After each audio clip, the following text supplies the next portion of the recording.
Just need a follow-up, if that's okay, Okay, Mr. go ahead. Mayor. So,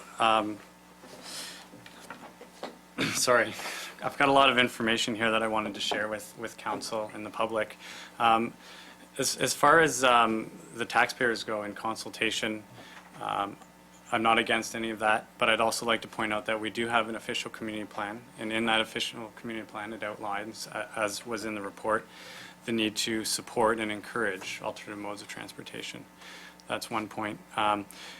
As for the taxpayers being burdened by extra costs and being unwilling to pay, I'd like to point out that I have some numbers here from an Ontario city that did a wonderful spreadsheet on what it costs to create a two-lane road, what it costs to create a bike path, and when you compare the two, the numbers are staggering.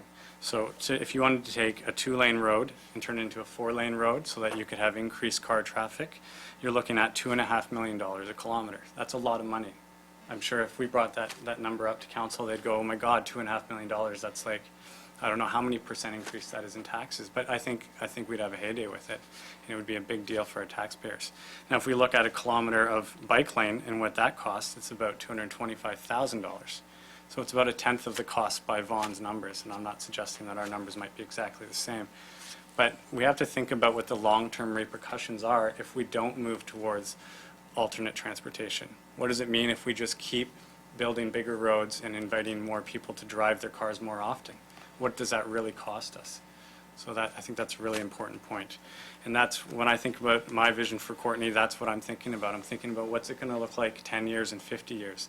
Is it just going to be a mess of cars and roads, or are we going to have come up with some solutions that help us move beyond that? Thanks.